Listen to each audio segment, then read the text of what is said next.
So would you say that it's universal in that sense? And what role does, folk and kin play when it comes to the Platonic paths? So, I always think we get stuck into a weird either or situation when it comes to the kind of arguments about universalism and sort of folkism. Um, both are maybe taking too hard of a path sometimes that we miss, I think, the truth of what's going on. So, when we look at universalism, is Platonism universalistic? Well, in some sense it is, because we're talking about things that are universal. We're talking about things that apply to the cosmos, and the cosmos is universal. We all live in the same cosmos, and the same gods rule over that cosmos.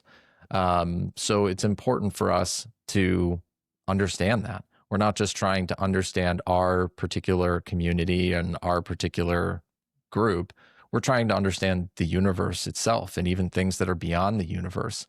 So Platonism concerns itself with things that are universal. Now, universalism, is kind of a loaded term, though. What we mean by that is this kind of global, homogenous, globalistic society where culture doesn't matter, and we're all going to submit ourselves to this one idea at the exclusion of our personal groups, our ethnic groups. And Platonism doesn't support that at all. So if we're talking about that in a sort of political sense or community sense, that's not what we mean by universalistic at all.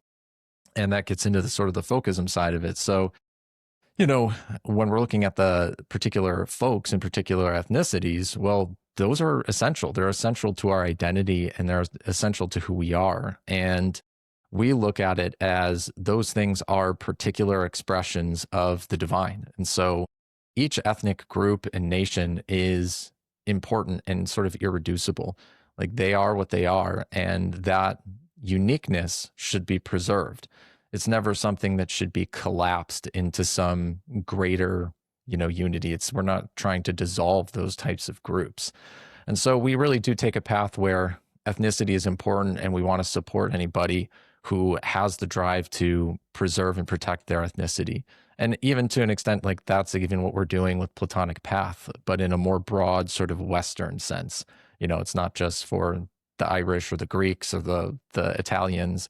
It's not, fixed to those particular groups. It's more pan-Western, but it really is a container to protect and preserve Western culture. And we need something like that, a sort of pan-European, a pan-European container that can protect and preserve what our culture really is. But we absolutely support anybody that wants to do that for a more particular ethnic group. I kind of see a future where, just like there are things like, Serbian Orthodox churches, or there's Tibetan Buddhism that is tied to a particular ethnicity, there can be Platonic path groups that are exactly that, that are tied to a particular ethnicity and have as their core identity the protection and preservation of that culture or ethnic identity.